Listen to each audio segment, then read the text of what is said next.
অসম ৰাজ্যিক শিক্ষা বোৰ্ডে অনুষ্ঠিত কৰা একাদশ শ্ৰেণীৰ বাকী থকা পৰীক্ষাসমূহ বাতিল কৰিছে। ইয়াৰ মূল কাৰণ হ'ল যে এই পৰীক্ষাৰ প্ৰশ্ন কাকত পৰীক্ষাৰ পূৰ্বে ফাদিল কৰিছে আৰু 18খন শিক্ষানুষ্ঠানে এই কাণ্ডত লিপ্ত হোৱা বুলি তথ্য পোহৰলৈ আহিছে। 15খন বেচৰকাৰী বিদ্যালয় আৰু 3খন চৰকাৰী শিক্ষানুষ্ঠানৰ পৰা বিদ্যালয়ৰ পৰা পৰীক্ষাৰ প্ৰশ্ন কাকত ফাদিল কৰা তথা পেপাৰ লিক কৰাৰ তথ্য পোহৰলৈ আহিছে আৰু ইয়াৰ পিছতে অসম ৰাজ্যিক শিক্ষা বোৰ্ডে তথা শিক্ষা বিভাগে এই পৰীক্ষাসমূহ সম্পূৰ্ণৰূপে বাতিল কৰিছে আৰু পৰৱৰ্তী পৰ্যায়ত দিন ধাৰ্য কৰিব। কিন্তু যি 15খন বেচৰকাৰী আৰু 3খন চৰকাৰী বিদ্যালয়ৰ পৰা পৰীক্ষা প্ৰশ্ন কাকত ফাদিল কৰিলে সেইসকলৰ বিৰুদ্ধে কঠোৰতকৈ কঠোৰ পদক্ষেপ ল'বলৈ দাবী জনাইছে ছাত্ৰ পৰীক্ষাৰ্থীসকলে। কাৰণ তেওঁলোকো বাৰুকৈ বিমূৰত পৰিছে, হতাশ হৈ পৰিছে। কাৰণ বাৰে বাৰে এনেধৰণৰ বিসংগতি যিবিলাক বিসংগতিপূৰ্ণভাৱে পৰীক্ষা অনুষ্ঠিত কৰা পেপাৰ লিক হ'বলৈ কেনেকৈ পায় তাক লৈ বৰ্তমানো প্ৰশ্ন উত্থাপন কৰিছে। মোৰ কাষত একাংশ পৰীক্ষাৰ্থী আছে, তেওঁলোকৰ ভাষ্য ল'ম। তোমালোকৰ বৰ্তমান কি কি পৰীক্ষা আৰু বিষয় পৰীক্ষা আছিলে? এডুকেশ্যন, ছচিয়লজি আৰু আছামিজ। হয়, কি ক'বা এইকেইটা পৰীক্ষা বাতিল কৰা হৈছে আপোনাৰ?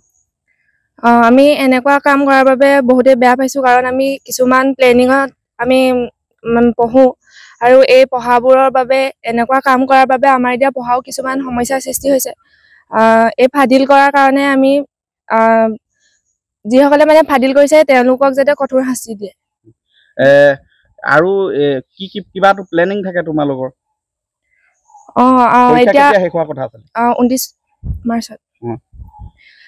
আমাৰ এতিয়া 29 মাৰ্চত যিহেতু পৰীক্ষা শেষ হোৱাৰ কথা আছিলে, আমি এতিয়া এপ্ৰিলৰ 1 তাৰিখৰ পৰা আমি বিভিন্ন ধৰণৰ কিছুমান বিষয়ৰ ওপৰত আমি অধ্যয়ন কৰিম বুলি ভাবিছিলোঁ আৰু লগতে কম্পিউটাৰৰ শিক্ষা ল'ম বুলি ভাবিছিলোঁ। এতিয়াতো লোৱা নহ'ব সময়ত? নহ'ব। হয়, আৰু এগৰাকী আছে, তোমাৰ নামটো? নমস্কাৰ, মোৰ নাম শ্ৰীমতী পাৰ্বী চাংমাই। হয়, কি ক'বা পৰীক্ষা আৰু কেইটা আছিলে? আৰু 3টা বিষয় আছিলে, ছচিয়লজি, এডুকেশ্যন। কি ক'বা এই সন্দৰ্ভত কি খেলি মেলি হৈছে এতিয়া? এনেকে প্ৰশ্ন পেপাৰ ফাদিল হ'লে আমাৰো বহুতো পঢ়াত অসুবিধা হয় আৰু যোনসকলে ফাদিল কৰিছে তেওঁলোকৰ ওপৰত বিহিত ব্যৱস্থা ল'ব লাগে। কি ক'ব? এইটো এটা বহুত দুখৰ বিষয় যে এনেকুৱা ধৰণৰ আমাৰ শিক্ষা ব্যৱস্থাটো এনেকুৱা ধৰণৰ হ'ব নালাগে। কাৰণ কেলে শিক্ষা ব্যৱস্থাটো যি ফোপোলা চব সেইটো ওলাই পৰে আৰু ইয়াৰ উচিত ব্যৱস্থা মানে ইয়াৰ লগত যিসকল জড়িত হৈ আছে তেওঁলোকৰ উচিত শাস্তি ব্যৱস্থা হ'ব লাগে মোৰ মতে। আৰু এইটো বহুত দুখৰ বিষয়, তাৰমানে এনেকৈ বাৰে বাৰে হোৱাটো বহুত বেয়া কথা। ল'ৰা ধেমালি হৈছে। তো শিক্ষা ব্যৱস্থাটো যি ফোপোলা চব সেইটো উদঙাইছে আচলতে, আৰু একদম খুব ইয়াৰ কঠোৰ শাস্তি হ'বই লাগে মানে। হয়, এগৰাকী অভিভাৱকো আছে। হয়, আপোনাৰ সন্তানে দিছিলে পৰীক্ষা দি আছে? হয়, দিছিলে। কি ক'ব এতিয়া পৰীক্ষা বাতিল হৈছে? বাকী সিহঁতৰ অসুবিধা হৈছে। এতিয়া সিহঁতি যিটো কৰিম বুলি ভাবিছিলে সেইটো কৰিব পৰা নাই, পঢ়াত খেলি মেলি হৈছে। এতিয়া ফাদিল হোৱাৰ লগে লগে সিহঁতি কি কৰিম নকৰিম তেনেকুৱা হৈছে। কালি এতিয়া পঢ়া সিহঁতৰ নহ'লেই, তেনেকৈ অসুবিধা হৈছে। এতিয়া যিসকলে ফাদিল কৰিছিলে তেওঁলোকক কঠোৰ শাস্তি দিব লাগে।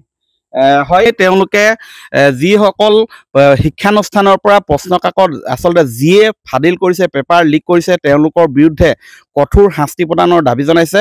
আৰু ইতিমধ্যেই শিক্ষামন্ত্ৰী ডক্টৰ ৰণোজ পেগুৱে ঘোষণা কৰিছে যে যিকেইখন শিক্ষানুষ্ঠান 18খন বিদ্যালয়ৰ তেওঁলোকৰ স্বীকৃতি সাময়িকভাৱে বাতিল কৰিব আৰু তেওঁলোকৰ বিৰুদ্ধে কঠোৰ শাস্তি লোৱা হ'ব বুলি দাবী জনাইছে। কিন্তু বাৰে বাৰে এনেধৰণৰ যি বিসংগতি, যি পৰীক্ষা অনুষ্ঠিত কৰাত খেলি মেলিৰ সৃষ্টি হৈছে সেইবিলাকে কিন্তু বাৰুকৈ বিপাঙত পেলাইছে পৰীক্ষাৰ্থীসকলক।